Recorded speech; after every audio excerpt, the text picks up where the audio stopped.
श्री सीताराम। ओ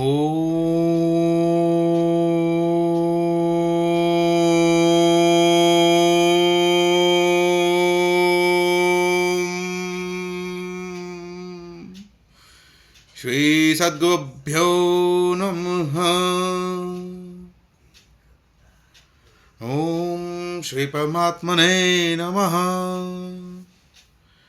आज हम पहले अध्याय के 17वें और 18वें श्लोक का विस्तृत वर्णन करने का प्रयास करेंगे।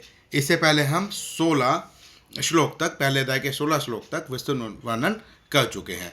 आशा है कि आप इस वर्णन को सुन पा रहे होंगे और यह आपको सही ही लग रहा होगा, क्योंकि अगर कुछ गलत लगता तो मुझे ऐसा विश्वास है कि आप कमेंट करके मुझे अवगत जरूर कराते। और अगर आपने ऐसा नहीं किया है तो मैं आशा करता हूं कि आप किसी भी गलती को कमेंट करके अवगत कराएं, क्योंकि यह उन लोगों के लिए बनाया जा रहा है श्रृंखला जो लोग गीता जी का अध्ययन नहीं कर सकते, जिनके पास उतना समय नहीं है कि वो पुस्तक लेकर बैठ सकें, जिनका ट्रैवलिंग का काम रहता है, ताकि वो कान में लीड लगाकर इन वचनों को, इन श्लोकों को सुन सकें, इस गीता के गूढ़ ज्ञान को प्राप्त कर सकें। जितना श्री भगवान मेरी बुद्धि में डालेंगे उतना मैं आप तक पहुंचाने का प्रयास करूंगा। तो यह श्लोक जो है, श्लोक क्रमांक 17 और 18, ये इस प्रकार है। काश्यश्च परमेश्वासः शिखण्डी च महारथः दुष्टद्युम्नो विराटश्च सात्यकिश्च पराजितः द्रुपदो द्रौपदेयाश्च सर्वशः पृथ्वीपते सौभद्रश्च महाबाहुः शङ्खान् ददमुः पृथक् पृथक्। यहाँ पर साधारण अर्थ में हम लेते हैं तो यहाँ पर काशीराज, जिनके पास जो बड़े धनुष वाले हैं, परमेश्वासा परम धनुष, बड़े धनुष वाले, शिखंडी च महारथा, शिखंडी को यहाँ पर बड़ा महारथी बताया गया है। दुष्टद्युम्न जो द्रुपद के पुत्र थे, जिन्होंने व्यूहरचना की, पांडव सेना की व्यूहरचना की थी, सेना की व्यवस्था की थी। विराटश्च, विराट, और सात्यकी, जिनको अपराजित कहा गया है, उन्होंने तो श्री कृष्ण को भी हराया था। द्रौपदेयाश्च, द्रौपद के पुत्र, दोनों पुत्र, यहाँ पर शिखंडी और दुष्टद्युम्न के बारे में बता दिया गया है। द्रौपदेयाश्च यानी द्रौपदी के पुत्र, सर्वशः सभी, पृथ्वीपते, हे पृथ्वी पर राज करने वाले, यह धृतराष्ट्र के लिए संबोधन है।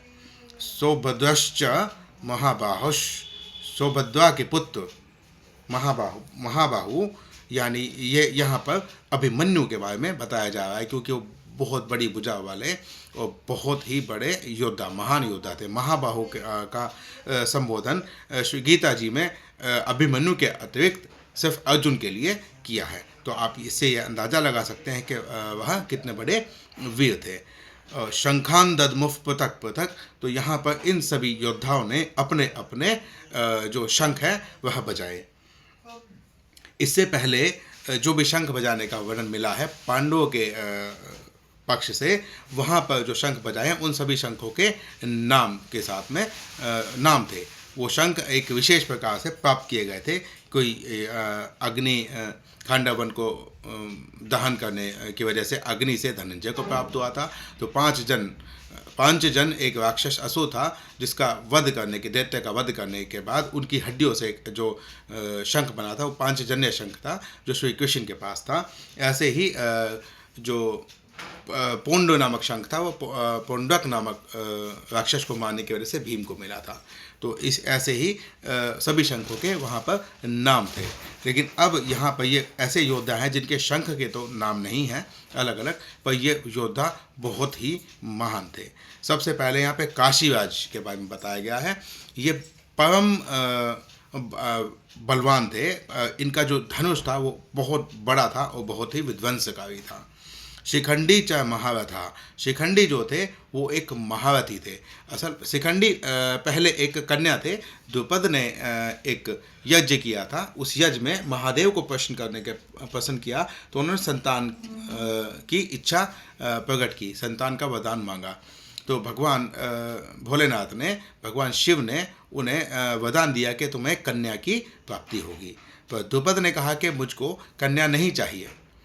तो लेकिन अब यहाँ जो शिव थे, भगवान भोलेनाथ थे, महादेव थे, उन्होंने वरदान दे दिया था, तो उसको टाला नहीं जा सकता। तो उन्होंने कहा कि आगे चलकर यह जो स्त्री है यह पुरुष में परिवर्तित हो जाएगी।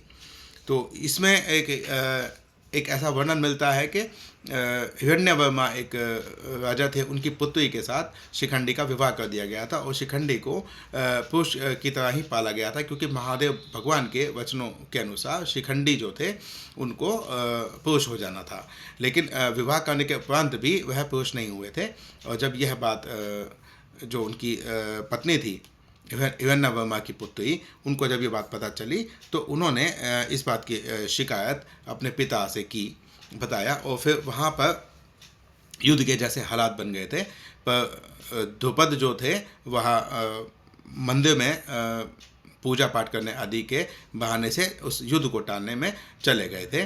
तो शिखंडी को जब यह पता चला कि मेरे कारण मेरे माता पिता को इतना कष्ट उठाना पड़ रहा है, इतनी शर्मिंदगी उठानी पड़ रही है, तो वह जंगल में चले गए। वहाँ पर उनकी जो मुलाकात एक यक्ष से हुई, और यक्ष ने जब यह वृत्तांत जाना तो उन्होंने दया करके शिखंडी को कुछ दिनों के लिए अपना पुरुषत्व दिया। और वह पुरुषत्व लेकर शिखंडी वापस अपने राजमहल लौटे। जो यक्ष थे उनको किसी ऋषि के श्राप की वजह से वापस वह पुरुष के सेवा को प्राप्त नहीं कर पाए।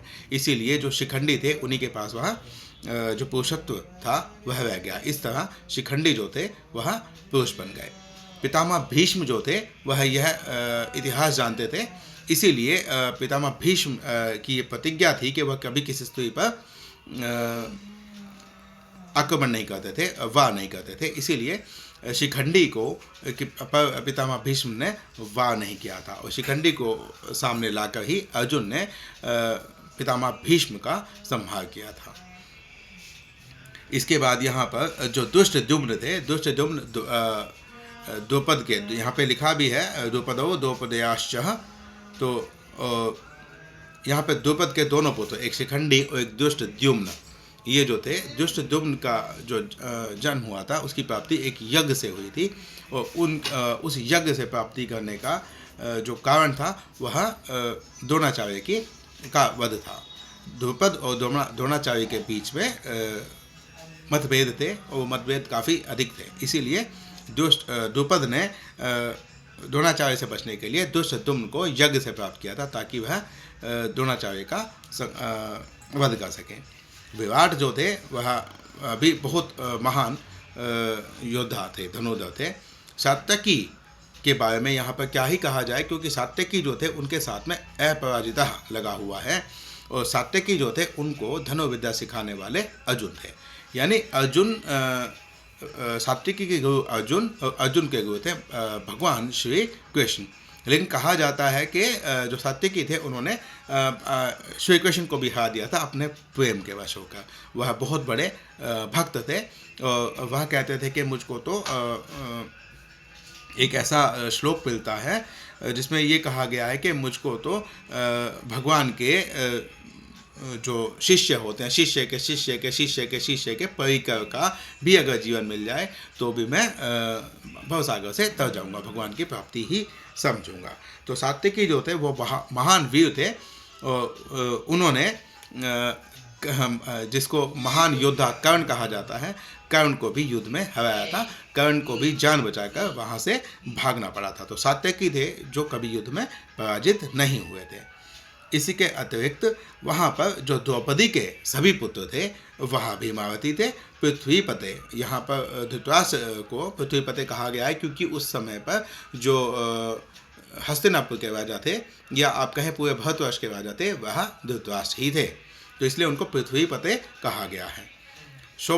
यहाँ पर सुभद्रा के पुत्र जो अभिमन्यु है उनको महाबाहु कहा गया है, यानी कि लंबी लंबी भुजा वाले महान वीर।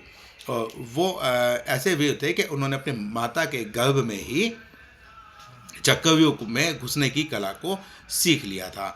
तो उनका आगे चल कर आपको वर्णन महाभारत में मिलता ही है कि उनको मारने के लिए बहुत सारे वीरों ने, जो कौरव पक्ष के जो थे, दुर्योधन, कर्ण, अपना क्या बोलते हैं अपना भीष्म, जितने भी बड़े बड़े वहाँ के योद्धा थे, जयद्रथ था जैसे, इतने सब बड़े बड़े योद्धा थे, उन सब ने मिलकर अंत में जो दुशासन थे, उन्होंने उनके सर पर, अभिमन्यु के सर पर गदा का प्रहार किया था, जिससे वो नीचे गिर गए। और लगभग सभी योद्धाओं ने, 7-8 योद्धाओं ने मिलकर अभिमन्यु को मारा था। तो इतने महान वीर थे कि अकेले ही चक्रव्यूह में घुस गए थे और वहाँ पर जाकर उन सभी योद्धाओं के साथ उन्होंने युद्ध किया था। तो एक वो महान योद्धा थे।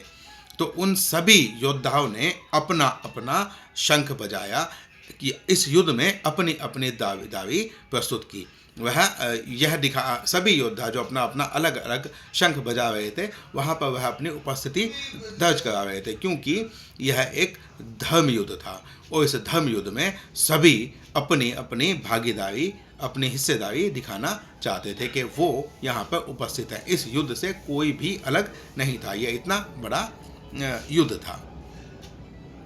और यहाँ पर जो शंख बजाए गए हैं, यहाँ पर 18 योद्धाओं ने अपने अपने शंख बजाए हैं। तो उस हिसाब से आपको वर्णन मिलता है। तो यह जो युद्ध था, यह भी 18 दिन ही चला था। और यहाँ पर संजय ने जो पृथ्वीपते कहा है, यह धृतराष्ट्र को यह बताने के लिए कहा है कि 18 दिन और हैं जब आप इस पृथ्वी के राजा रह पाएंगे, उसके बाद सब समाप्त हो जाएगा। संजय के पास दिव्य दृष्टि थी, महात्मा ज्ञानी व्यक्ति थे, ज्ञानी पुरुष थे, महापुरुष थे। तो उनको उन सब चीज़ों का भान था और वो धर्म को जानने वाले थे। इसलिए उनके सामने ऐसी कोई दुविधा नहीं थी कि वह नहीं जानते थे कि क्या हो रहा है। वह भी अपना कर्तव्य निभा रहे थे, धृतराष्ट्र को आंखों देखा हाल बता रहे थे। धृतराष्ट्र जो थे वह मन से भी अंधे थे और आंखों से भी अंधे थे और धर्म से भी अंधे थे, अर्थात वह सभी तरह से अंधे ही थे। पुत्र मोह ने उनकी सभी प्रकार की दृष्टि को खत्म कर दिया था।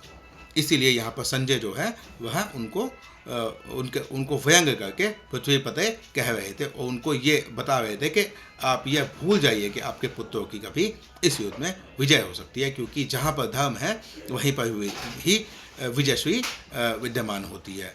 यतो धर्म ततो जयाः। तो यह वाक्य है जो हमको मिलता है।